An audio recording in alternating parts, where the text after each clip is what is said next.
what switched for you? Because when I met you, you were like focused on this path of enlightenment.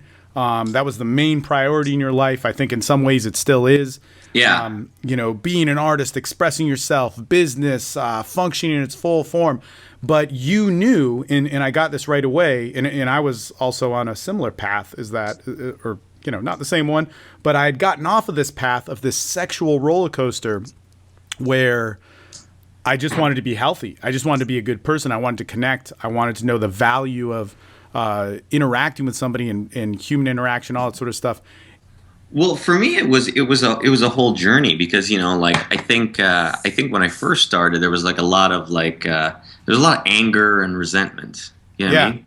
So so the first years when I was working, it was almost like it was so funny because I actually I think I told you this. I worked with a girl recently who I worked with her last when I was like 22 or 23, and she was like 21 or something, and then I worked with her, probably like 3 months ago now, 2 months ago, 3 months ago. Right. So we're almost the same age, and I hadn't seen this girl in like 12 years. All of a sudden, I'm fucking her again, right? And she was like, "Oh my God, you're not even like the same person," Yeah. And she used the words she used. She said before, she goes, "Man, last time I knew you," she goes, "you were just like gonna fuck right through me, you just did not care about what happened. She's like, you were just gonna fuck the shit out of me, and then you were gonna take your paycheck and you were gonna go home." Yeah. And she's like, now you're so connected and open and all this stuff. And I can see how that part of the journey happened. Like when I first started, I was kind of angry young kid, who was had a chip on his shoulder and was just gonna fuck through everything, and I did. And in that journey of going that far, you kind of swing back to where the middle is. 2007, 2008, where I was just, it became, there started to be questions like what's next? What else is there? What am I really here to do? What am I here to accomplish? Just these beginnings of questions, almost like the planting of seeds.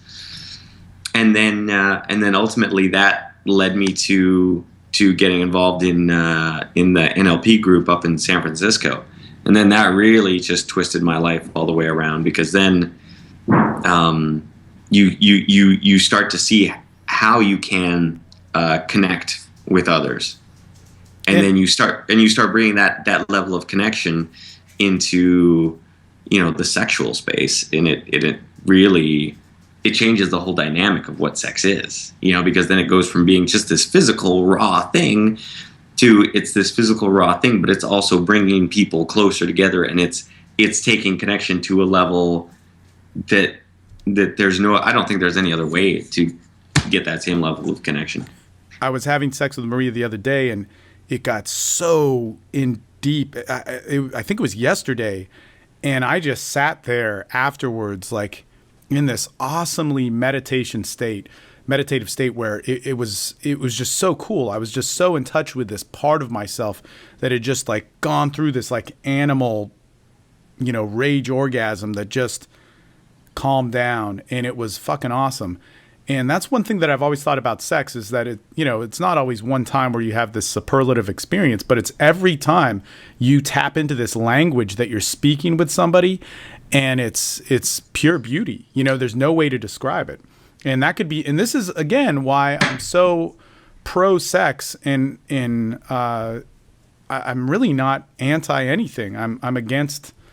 I question it when anybody is really anti something, because sex can be so beautiful when you're being yourself, and when you're not being yourself, it's totally fucked up. This is something which I think is interesting when it comes to guys who are in the seduction industry, teaching pickup and so.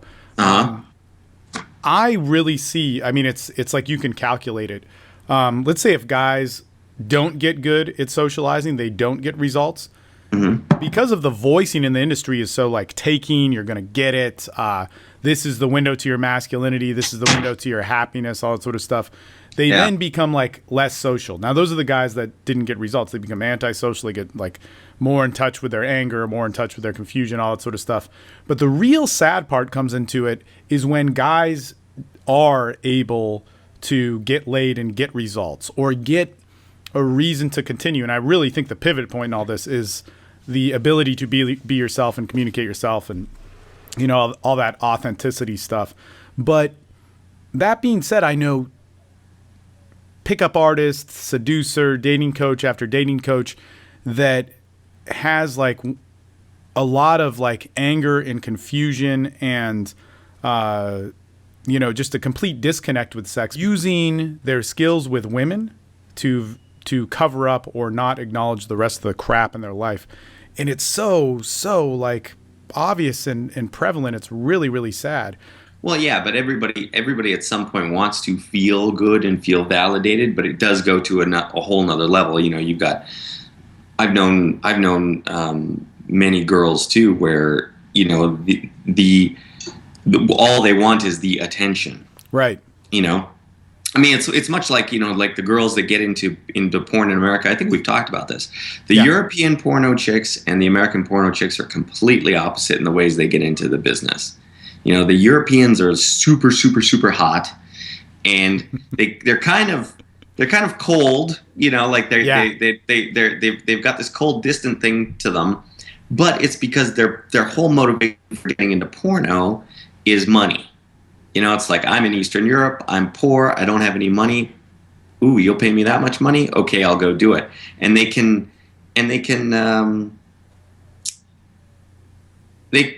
justify it and make it okay for, you know, because everybody has to make everything okay for their brain anyways. Right. And then you have the American girl who primarily it's, you know, she has some sort of daddy issue. You know, every one of them, every American chick, there's a daddy issue at the core of it. And it's more about, you know, the daddy issue and the need for attention.